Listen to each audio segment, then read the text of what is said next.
What's up, killers? It is Modern Killers here, bringing you back another gameplay. This time we're using the TYPE-95 within the show AC-130 with every gun show. Using the least OP gun in the game, the TYPE-95. It has the worst damage. It takes probably the whole clip to kill someone. Oh, no, that's bullshit. They said this is probably before the patch when I got this. As you can tell, it's pretty OP. There's some pretty nice actually clips in this game, but it's just, I don't know, they said they patched this gun. There's absolutely no difference from when it was and when it wasn't. Here you see me put on my secondary like a boss, using smart tactics. To get these, you have to be smart. You have to know where to be, what to do, and when's a good time to use your primary, and when's a good time to use your secondary. And every time you get in there, it's a good time to use your secondary. And I think this is a double AC-130. I can't remember. Hold on, I got a text message, guys. Shit.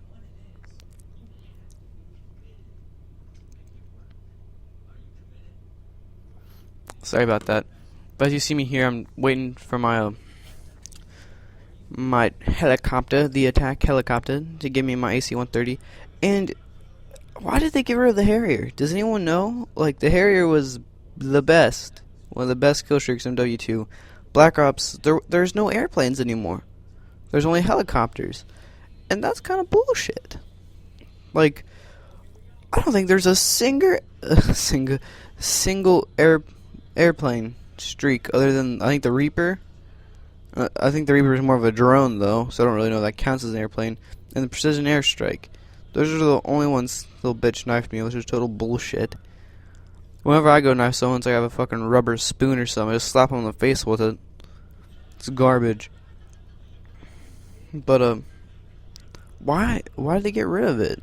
It was definitely one of the best kill streaks in the game. And I mean, if you got your Harrier, you're gonna get your AC-130 or Chopper Gunner. And if you got your Chopper Gunner, you're definitely getting a nuke. The AC-130, now that I think about it, it wasn't really all that great. But it's worse in this one than it was in MW2. MW2, you at least get a lot of multi-kills. This you can't get shit because of the maps and the buildings and everything. This map, the maps, like, I love the maps in this game, but they need to have some big maps.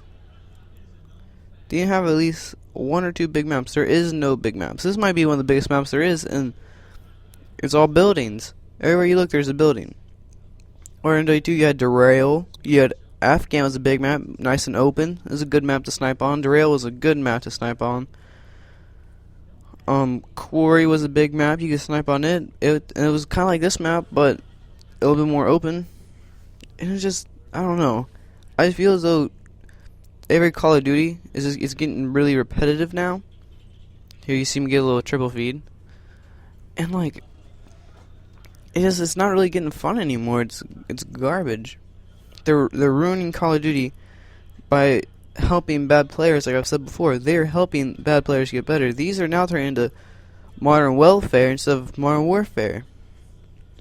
Here's another fail, because that's my second fail in this. It would have been a triple AC-130 in this game. You know shit would have been popping. But like, they're just helping bad players. And like, the only way for a bad player to get better is to play against people that are better than them and learn what they're doing and mimic them. That's how you get good at this game, by mimic people that you see do good. You watch how they're playing, you see what they do, and you try to do the same.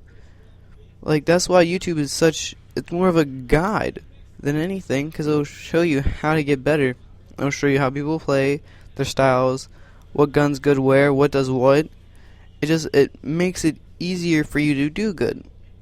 But I mean, if you don't have internet and you can't watch it, then this game is just helping you get worse. It's not helping you get any better, because all you're doing is like the UAV. You can get UAV, you can die 99 times and get 4 kills and get a UAV. But you can get 3 kills in a row and get a UAV. So which ones? They do the exact same thing. There should be some type of difference.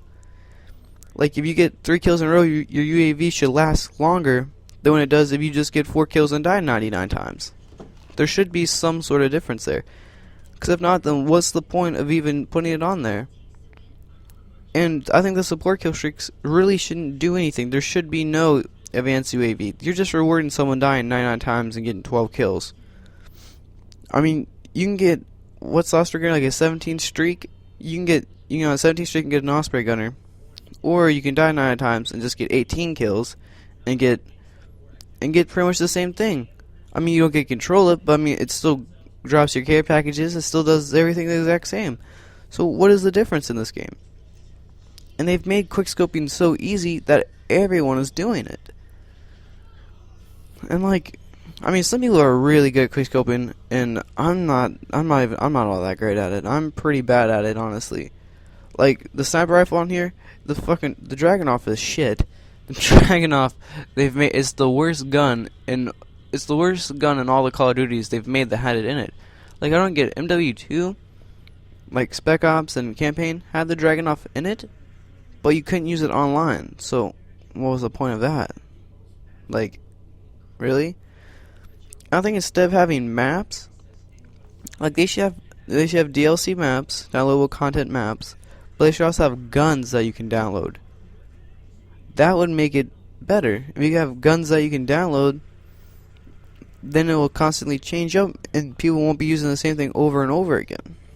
Like, what's hurting them from adding the AUG back in like they had in MW2? The AUG was a great gun. Oh, and here's a little tip. If you play on the colorblind setting, you'll be able to see enemy stealth bombers. You'll be able to see enemy stealth bombers. Which is a good thing, since if you play on ground war or anything, people that get a whole like 14 kills just spam the shit out of those. And another thing I've ran into a lot is boosters. I've seen a lot of boosters in Kill Confirmed, which is people, they'll go on different teams, they'll go somewhere, they'll set a tag down, their friend will kill them, but they'll pick up their tag to get 250 points. And so I've seen a guy go 4 and 30 something and had like 10,000 points. It's like, really?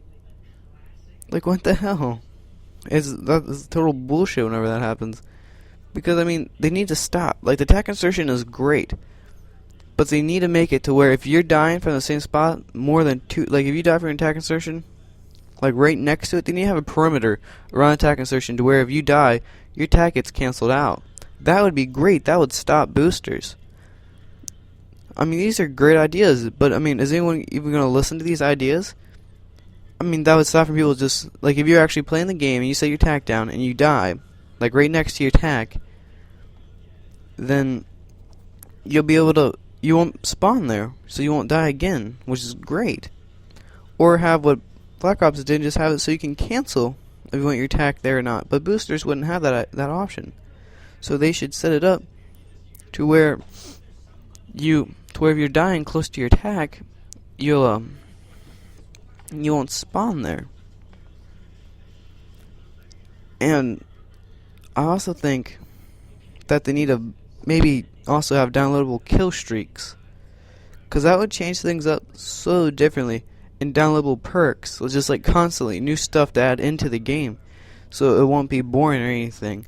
I mean, imagine that, just like constantly adding perks and kill streaks and guns and maps. They will make the money for the game, and they will keep people happy. Alright guys, well that's the end of the gameplay. I can't